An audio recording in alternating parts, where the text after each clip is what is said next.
Good morning student. Standard 12th English medium subject SPNCC part 2 chapter number 2 lecture number 26. Okay इससे पहले हमने total physical share transfer के procedure देखे थे। अब हम यहाँ पे पार्शियल शेयर ट्रांसफ़र प्रोसीजर देखेंगे कि सपोज अगर हमारे पास 100 शेयर्स है तो उसमें से अगर मुझे 50 शेयर ही ट्रांसफ़र करने हैं तो उस सिचुएशन में हम कौन से रूल्स एंड रेगुलेशंस फॉलो करेंगे और जनरली किस तरह के प्रोसीजर करेंगे। तो चलो यहाँ पे देखते हैं कि पार्शियल शेयर ट्रांसफ़र के क्या प्रोसीजर दिए गए हैं।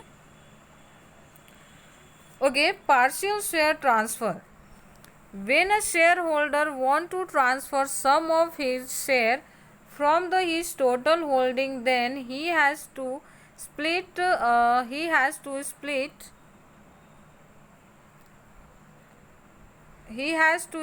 his share। तो उस सिचुएशन में क्या करना पड़ता है कि उसको अपने शेयर्स को कितना शेयर वो डिस्ट्रीब्यूट करना चाहता है या किसी अदर नाम के पर्सन पे भेजना चाहता है, उसको उसे क्या करना पड़ता है कि अलग अलग कैटेगरी में डिवाइड करना पड़ता है।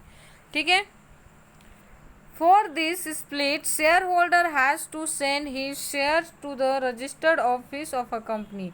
अब शेयर को स्प्लिट करने के लिए यानी दो भागों में डिस्ट्रीब्यूट करने के लिए जनरली क्या होता है कि शेयर होल्डर अपना शेयर सर्टिफिकेट होता है वो रजिस्टर्ड ऑफिस, कंपनी का जो रजिस्टर्ड ऑफिस होता है वहाँ पे सेंड कर देता है। The company secretary split the shares as per requirements of share holder and send it back. Company secretary, जो कंपनी का जो सेक्रेटरी होता है, जो मैंने आपको 11th में पढ़ाया था, कंपनी सेक्रेटरी CS की बात कर रहे हैं लोग, तो वो क्या करता है कि शेयर होल्डर के रिक्वायरमेंट के हिसाब से शेयर को स्प्लिट कर देता है। मीन्स कि अलग अलग जो जितने भी, मान लो कि 40 और 60 रखना है तो 40-60 के कैटेगरी में डिस्ट्रीब्यूट करेगा और उसे वापस से किसके पास भेज देगा, शेयर होल्डर के पास।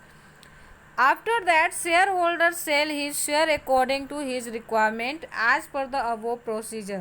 और फिर शेयर होल्डर क्या करेगा, अपने रिक्वायरमेंट के हिसाब से, अपनी ज़रूरत के हिसाब से उसे जितना शेयर होगा उतना शेयर बेचेगा। ऊपर दिए गए जो हमने प्रोसीजर देखे थे प्रीवियस लेक्चर में, वो सारे प्रोसीजर यहाँ पे वो फॉलो करेगा।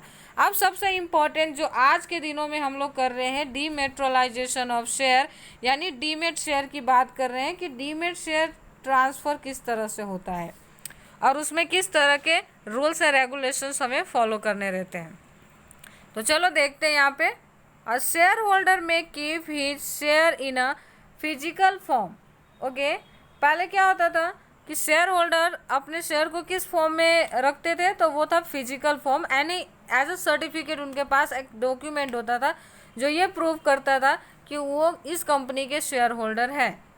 But according to new provision he can not sell his share in a physical form. लेकिन आज का जो न्यू प्रोविज़न आया, यानी न्यू प्रोविज़न और जो सेबी का जो न्यू गाइडलाइंस है, उसके हिसाब से अब आप फिजिकल फॉर्म में शेयर बेच नहीं सकते। यानी जो हम पहले भरते थे ना, शेयर सर्टिफिकेट जमा करवाते थे, उसके साथ अलॉटमेंट लेटर जमा करवाते थे, फिर हम क्या करते थे, ट्रांसफ़र फॉर्म फिल करके कंपनी को जमा कराते थे, वो सब अब आपको करने की ज़रूरत नहीं है क्योंकि आप फिजिकल फॉर्म ट्रांसफ़र कर ही नहीं सकते। उसके लिए अगर आप बहुत साल पहले किसी कंपनी का शेयर परचेज किए हो तो सिंपल सी बात है कि आपके पास फिजिकल फॉर्म में शेयर होंगे, यानी शेयर सर्टिफिकेट आपके पास होगा।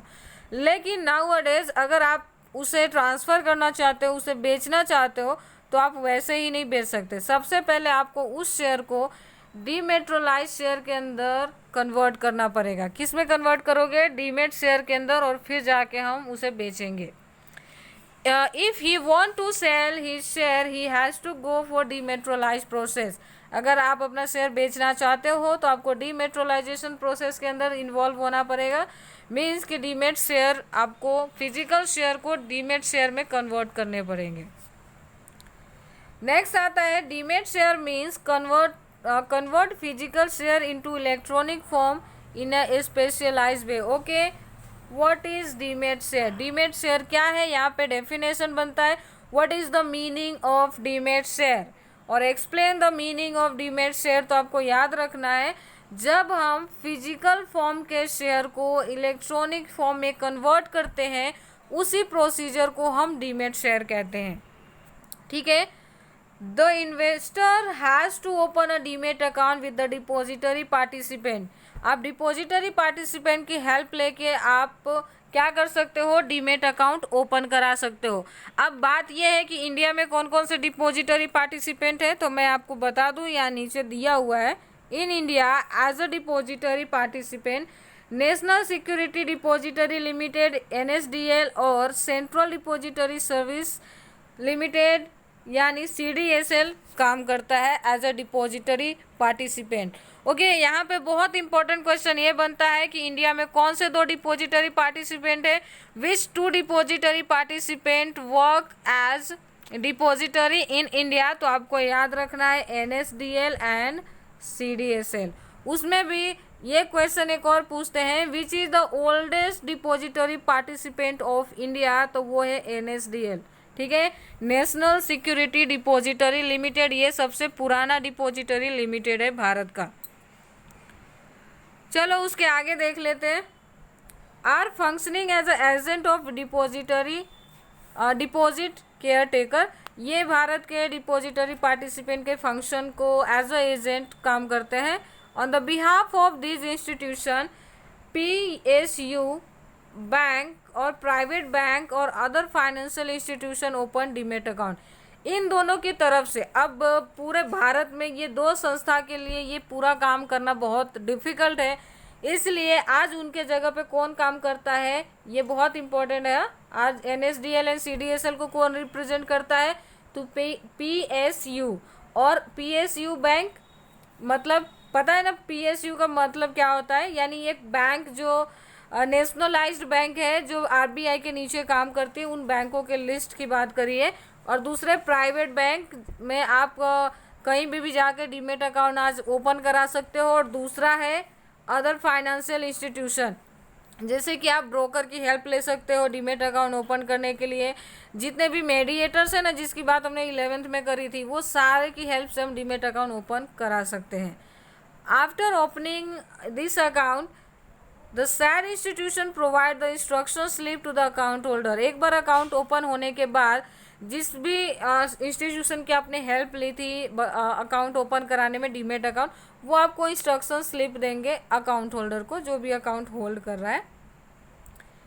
It is used by the account holder for purchase and sale of securities. और उसी की हेल्प से आप क्या करोगे कि सिक्योरिटीज यानी शेयर्स को आप परचेज एंड सेल करोगे। सिक्योरिटीज क्या होता है, तो जिसके थ्रू हम कैपिटल कलेक्शन करते हैं वो सारे सिक्योरिटीज होते हैं, जैसे शेयर हुए, डिबेंचर हुआ, बॉन्ड्स हुआ, ये सारे सिक्योरिटीज के अंदर इंक्लूड किए जाते हैं। Image of instruction slip is on the next page. Next page पे इंस्ट्रक्शन स्लिप दिया है, जो मैं आपको बताऊंगी, देख लेंगे अपने। The company can observe its share holder and their holding on websites or by CDSL and NSDL and CDSL. However, the company cannot make any changes in it. Okay? अब यहाँ पे एक इम्पॉर्टेंट क्वेश्चन ये बनता है कि company अपने share holders के अकाउंट को किस तरह से देख पाती है। How the company cheque the balance और शेयर होल्डर्स लिस्ट। तो आपको याद रखना है NSDL एंड CDSL के हेल्प से हम ये सारे काम कर पाते हैं। कंपनी इसके वेबसाइट को पे जाती है, उसकी मुलाकात लेती है, विजिट करती है और अपने शेयर होल्डर्स के बारे में जानती है। लेकिन कंपनी अपने शेयर होल्डर्स के किसी भी तरह के काम में किसी भी तरह की दखल अंदाजी नहीं कर सकता है। ठीक है, सिर्फ वो ऑब्जर्व कर सकता है, इसके अलावा उसे कुछ नहीं करना होता। चलो यहाँ पे एक इंस्ट्रक्शन स्लिप दिया हुआ है, देखते हैं ये किस तरह से हमें देख पाते हैं इसको।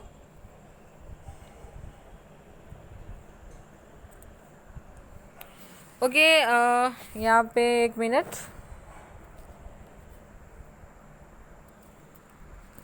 ओके, आप शायद देख पा रहे होंगे, ये यहाँ पे दिख रहा है, कुछ क्लियर तो नहीं हो रहा है।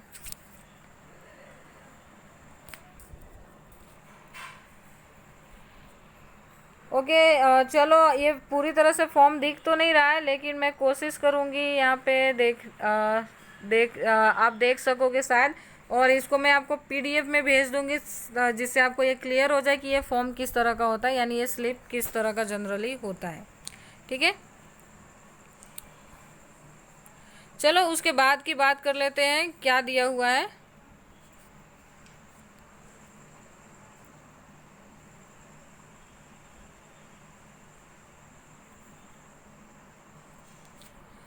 Okay, a person who want to purchase share has to pay the price of share and stamp duty along with brokerage.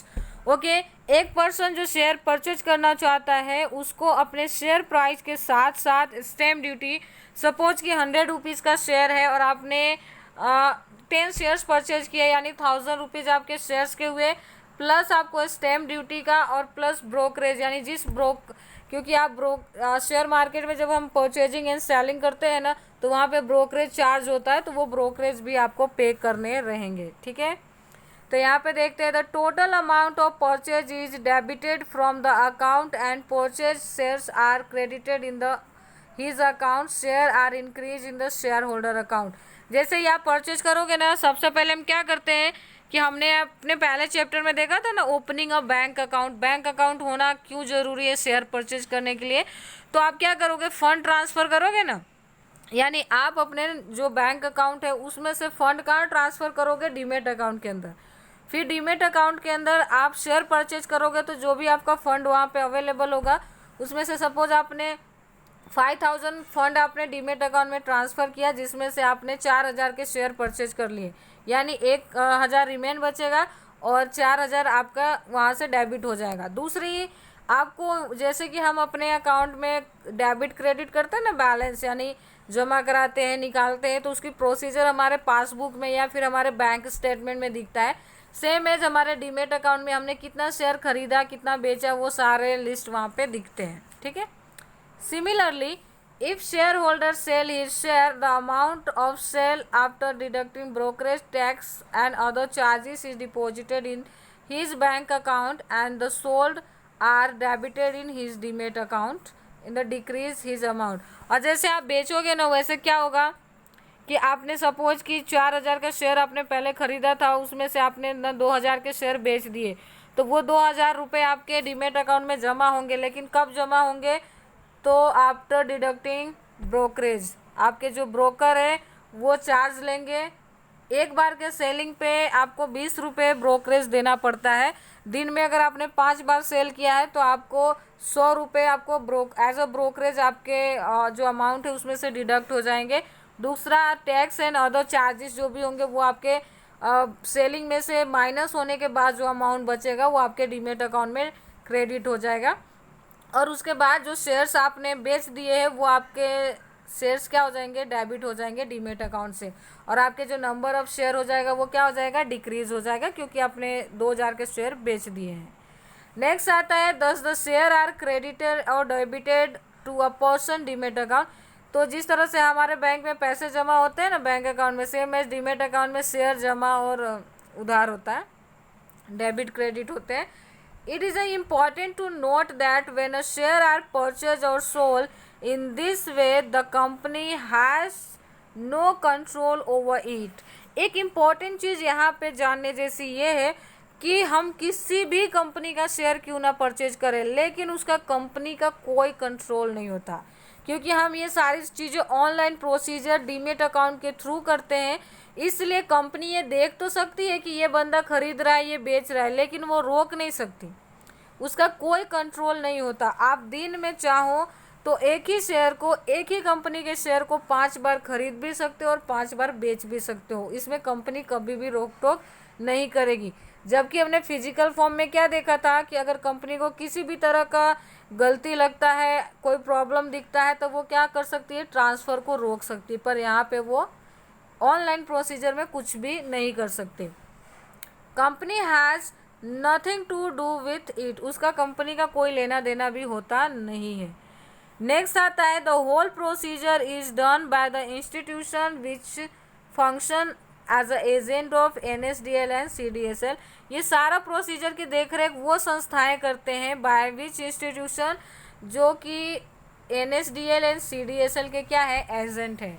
जो आप ब्रोकर है बहुत सारे, ब्रोकर है, मेडिएटर्स है, ये सारे आपकी हेल्प करेंगे CDSL एंड NSDL की तरफ से आपको डीमेट अकाउंट ओपन करने के लिए, शेयर परचेज करने के लिए और बेचने के लिए। The company can only observe it's now new Qamar share holders and out going share holders on the web page. अब वेब पेजेस की मुलाकात लेके इन दो संस्थाओं के वेबसाइट की आप मुलाकात लेके उसकी विजिट करके सिर्फ कंपनी क्या कर सकती है, ऑब्जर्वेशन कर सकती है, किस बात की, नए शेयर होल्डर आने की और पुराने शेयर होल्डर के जाने की। इसके अलावा कंपनी कुछ कर नहीं सकती है। ओके, तो आज हमारा ये टॉपिक यहीं पे फिनिश करते हैं। नेक्स्ट लेक्चर में हम duties of secretary for share transfer देखेंगे। Thank you.